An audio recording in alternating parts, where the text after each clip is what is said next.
Thanks for coming. I'm Mike, I'm the manager here at Balin Books. We're really happy you're here today. John has been talking to our store, our events person for weeks now about doing this event. We're really looking forward to it because it's a great book. He's local, you well know him. He and I were discussing the book about half an hour ago, and it's just fascinating. So he's going to talk to you guys about his experiences, what's in the book, maybe how we got the book together, whatever. Just enjoy. Thank you. Hi, everybody. This is kind of odd because usually I'm behind a drum set.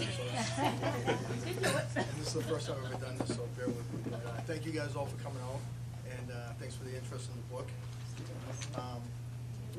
So I guess I had a couple people send me messages of like how this came about, and honestly, probably about 25 years ago, I was telling ghost stories with a friend of mine, and he said, "You got to write a book," and I'm like, "I don't have enough material to write a book." And I'm like, "I'm a drummer. I don't write books. I barely read books, to be honest with you. Except that unless I'm music related." But then, while I was on tour with a band, Scarab, I was down in Mississippi, and we had a situation. The singer that I roomed with, we were in a hotel, and some funky stuff started happening. So as I was flying home, I'm like, maybe now's the time to do this. And I started jotting some stuff down, and went back on the road, and then I got a little sign from my mother that had passed away, and I'm like, all right, definitely, I got to do this. So I jotted everything down. I mean, it took almost 3 years to do, but because I was busy. But I got it done, and so there's some interesting stuff in there that happened from my childhood up until last August. I actually finished the book, and then some other stuff happened. I'm like, I gotta put it in because I don't know if I'm ever gonna write another book, so I put it in. But then I've gotten good reviews, and people have been digging it, so I'm pretty happy with that, and people want another book, and I'm like, I don't know if I have enough stuff to do a number 2 yet, and I don't know if I have 50 years to let it build up again, to have that much experience, but you never know, maybe. Maybe the next one will be about music, I don't know, but somebody had asked me, you know, I don't want to give anything really away in the book, but when I was a kid, the only ghost to me was Casper. And my father was like a devout Christian, and he believed that if you can't see it, hold it, or hear it, then it didn't exist. And that's the way I was brought up. I was brought up that there was no such thing as ghosts, there was no such thing as aliens, and all that stuff.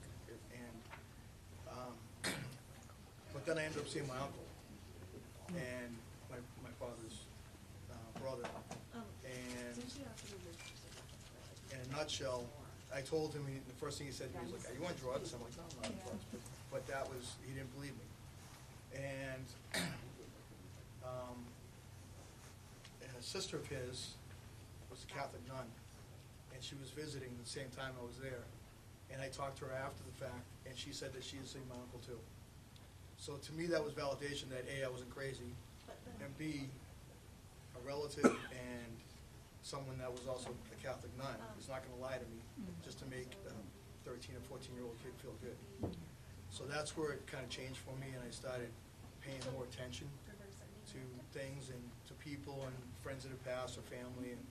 And sometimes stuff happens, and sometimes nothing happens. But if you're aware to it and you're open to it, then maybe if somebody had lost somebody or a family member or a friend, maybe there's somebody trying to give you a sign that they're still there, that they're around. But if you're busy with, and everybody's busy with life, and things are moving like so quick that a lot of times you don't see those signs if they're there for you.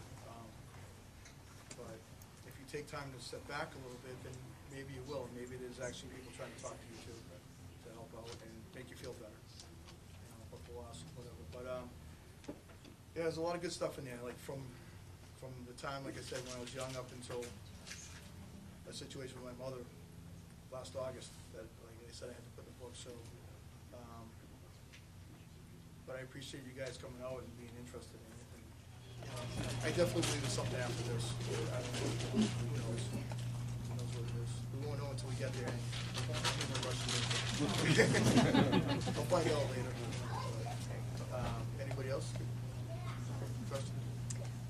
You saw your uncle in his full form, like you would see one of us in the house. It wasn't blurred out or anything. No. So the couple times, like I saw him fully, like we're standing here talking to each other. Yeah. Like it wasn't blurred out. It wasn't like fuzzy, foggy, whatever. I did see my father later on, just from the torso up and the legs.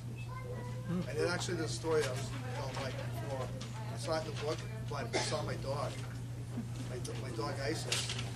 She passed away. And normal thing, I came home from work, get changed, and I saw her walking to me, and I was just like normal. I'm like, Isis, come here, you know, because it's natural instinct. And she was coming to me, but she had no legs either. It was just a torso, and then disappeared. Like a split second. It's floating. Split second, but so we felt like we felt like that. Some of the animals, because we've had a lot of animals. If you know me, you know my wife. So we have a lot of animals. So I felt like when the cats would pass, I felt like going to bed. I felt like my pillow depressed, like the cat would go and lay by your head, or the bed went out. So I think it works for the animals too. You know, So you haven't seen your father lately? No. Or anyone? No, I think he's actually gone now. I think he's passed on.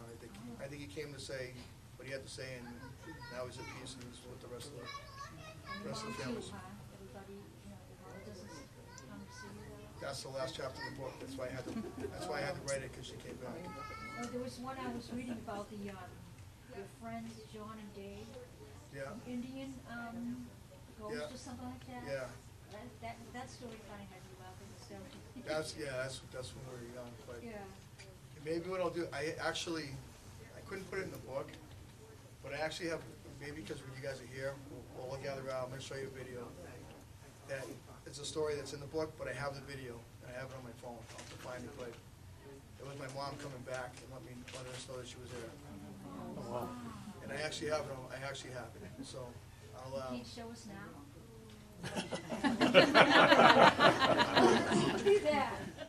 When my mom passed away, her favorite thing was lighthouses and beaches and seagulls, and she always said that she was going to come back as a seagull if there was such thing as reincarnation, and crap on everybody that came and gave her crap in her life. That's what she was going to do. And so we had basically a celebration of life party for her before she actually passed. She's like, I want to be at my party. So I had the band come, I flew guys in from Texas, and we played and everything.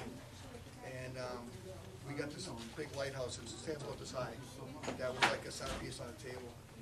And you can put a little candle in there, like the battery operated candles. So we had that for a while, and we put it outside in the spring, and my wife made like kind of a memorial garden for some friends and family that passed away, so we have like little stuff out there. And the lights stopped going off, it was set on a 12-hour timer, so it would go on like around 5:30, 6 o'clock, and it would go off at 5:30, 6 o'clock in the morning. And so the battery was like long dead. We just brought the thing in the house for winter time so it wouldn't get ruined. And it's at the bottom of my stairs going up to the second level.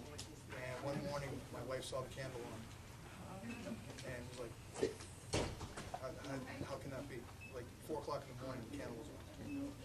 And she told me about it. I'm like, I want to go to sleep. I'll deal with it later. So we got up. So I get home from work, and I was sitting at my computer, and the lighthouse was like right there. And my mom sees the ashes, and runs like right behind me. And it was like 2 o'clock in the afternoon.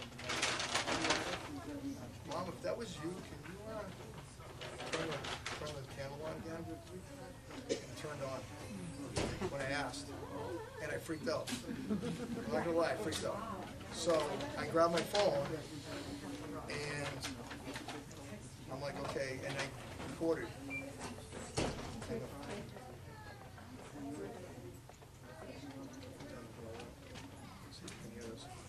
So I asked her to shut the candle off. Right? this is the weird thing about writing a book. It's so personal about stuff, but at least with songs you can use these double entendres, so you don't have to say exactly what you're saying, but with this is kind of personal. But anyway, so this is the video. I don't know if you can see it way back there. Yeah. Whereabouts is the camping? All right, hold on. Oh, there's a place. Down in front, please. So that's the top of it? So- Where is it? Oh, the lighthouse is. The lighthouse. So I asked her to shut it off. Oh, wow. So that's battery operated. So even me, I hear, oh my God. Oh my God. So was the battery dead? The battery was dead, and she somehow did it. Cool. So, Great. so my wife got home. I sent Carrie a text, and I'm like, you're not even gonna believe this. So she got home, and she said, tell me the story again, and I'm gonna videotape. And so this was her videotaping. So I kind of like a matter of factly said, all right, and I went through the story about the same thing. So the candle, the lighthouse is way back here. So it's gonna look dark back there, but you'll see the light come on. One upstairs, I said, hey, Mom, can you turn the light on like you did last night? Kind of like that. Awesome. So, Whoa. so again, it's a 12-hour timer, and that candle, whether it had a good battery or not, at 2:30 it shouldn't have come on. How can you disprove that? I mean, Right. how can you discount it? You know, there's definitely something to it. So that's why I always say that if you're missing somebody or there's something, a loved one or a friend or something, just talk to them, because maybe you'll get a sign like that. And that's pretty cool. I mean, it's reassuring. It makes you feel good, you know, because there's definitely something to it. Really, nobody knows. It's all assumption, but it could definitely help. You know, it could help you and make you feel better too, especially if you have a lot of loss and you know and depression, things like that. Because I mean, I went through a depression thing too when I lost my mother, and 15 friends, close friends, passed away within 2 years. It was like I was losing like one a month for a while, and I went into this really depression. And it was really hard, and then when I started trying to look at a different perspective, I guess, so to speak. Hey, what's up, guys? And try to look at a different version, a different perspective, a different view, and try to look at it as not loss, and not being so sad that they're gone, because now I know they're really not gone. They're still there. They're not here, but they're there. And so when they can be here, I'm sure that they would be if they could be. And maybe sometimes they give you something. You know, it is what it is. Take it for what it is. Okay. Can you talk about something? Oh, sorry. Say, hey, being a friend over 35 years, I've heard some of these experiences. I'm sure they're in the book. But I have one question. Is the man with the hat in the book? Oh, yeah. Okay. Abe Lincoln guy? Yes. Oh, yeah. There's 3 chapters. I mean, I probably could have wrote the whole book on him. Yeah. That was a 10-year experience. It went on for 10 years. Oh, wow. Yeah, so when you read that, I think it's chapter 6, 7, or 8, or 7, 8, 9, or something like that. But it was, those 3 chapters where I condensed it down to, it went on for about 10 years. That was probably the worst situation, because that was like physical. Like the guy like grabbed me, threw me downstairs. And so, we made peace, so he's all cool now. I'm sure he's still there, but I think the fact that I didn't believe him, and I didn't believe it existed, well, I was trying to be cool and not be upset, because my wife had just moved in. It was before we were married, and she was ready to move right out. And, Jump ship. so I'm like, nah, there's nothing there, but yeah, there's something. So I eventually had to agree with it, that yeah, there's something going on. But it's in there, some of it. Yeah, me getting kicked in the.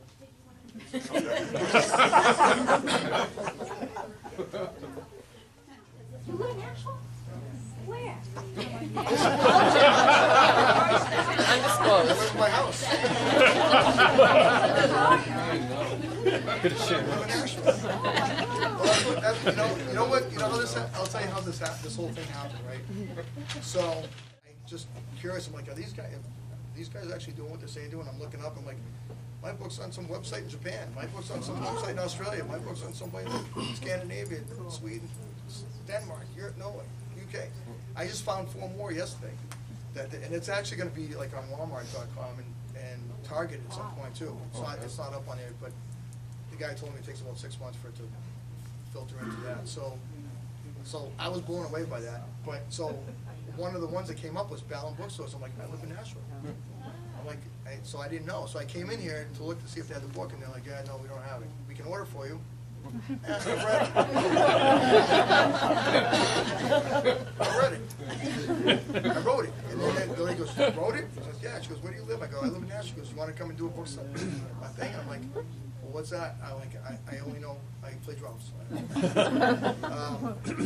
So that's how this came about. So like, yeah. So and you know, and I honestly I could have gone to Barnes and Noble in Nashua, and I went in there too, and they said, hey, you want me to order the book because it's on BarnesandNoble.com and stuff. But I'm like, no, I want to support the the books of the independent guys because what happened with COVID, a lot of the independent companies, different companies for everything, kind of got.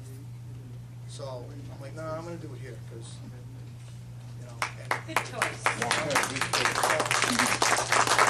Again, I didn't know I was going to write a book. I'm going to be standing in front of all you guys in a bookstore. Like, I'm figuring I'd be at like Wally's playing the drums. But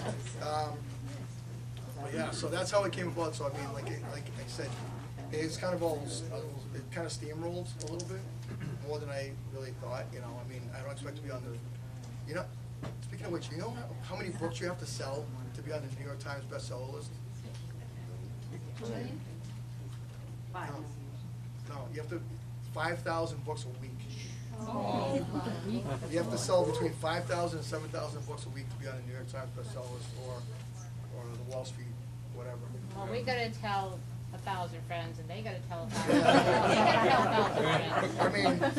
I mean, honestly, I don't expect that. So on and so on. Oh, yeah. No, I mean, I don't expect We gotta that. get cracking. We gotta get cracking. That's right. And every Don, gig. if anybody can do it, Don, you can do it. You know me and my chain ups. I know.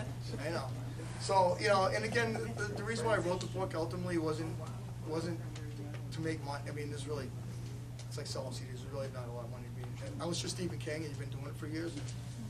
I just did it because I had all this stuff in my head that I had to get out, and I had to clean the closet out so I can have more stuff go in, right? So it was more for that, and obviously to help people that had the same experience that I did, maybe thought they were crazy or that thought that, missing somebody or to avoid that depression state. That's really why I did it, and the fact that you're all here interested in it, that to me is a win. I mean, if it's like kind of like, and Kevin can kill a guitar player, by the way. Vintage Skinner, go see Vintage Skinner. That's another band you want to see. And his other 5 bands. And his other 5 And his bands. other 5 But I'll tell you, like when you're playing music and you're up there and you're playing, and especially stuff that you did with songs that you wrote yourself, and you get done playing and you're waiting to find out if it's gonna be crickets or you're gonna wait to see if people are gonna clap. As soon as somebody claps, even if it's that one person in the back going, "Good job, guys," that makes it all worthwhile. It really does. So if I did all this work, and it was pretty stressful to write this book and get it out there, and more of the logistics stuff of it, not the writing part, but I also didn't want to write it and make it sound like I was writing a book report in 12th grade, right? But once you actually, once I get everything together and I got that first approval from somebody that read the book and said, wow, this is really cool, this really helped me, this made me feel better, I understand things better, whatever the case may be, and then I started getting all the stories of I lost my dad, and which is, to me, is great because that means it's like music. Music is supposed to move you and evoke emotion, and this did that too for other people. So to me, it's a win. So even if it was one person, then I was happy, but I'm very, hey, what's up? But I feel very blessed that it actually is gained more interest. So thank you. I really appreciate all of it. Thank you very much.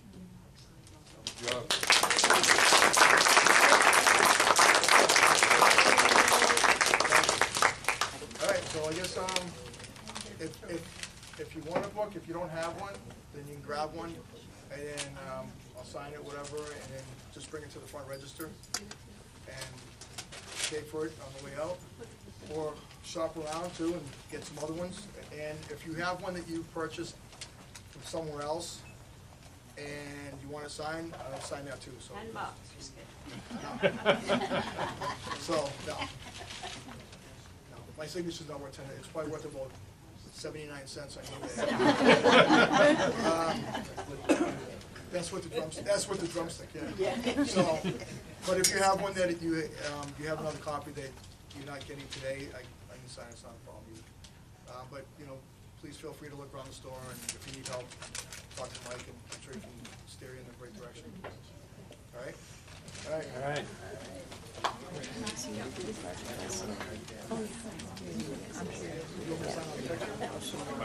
Oh, on the back.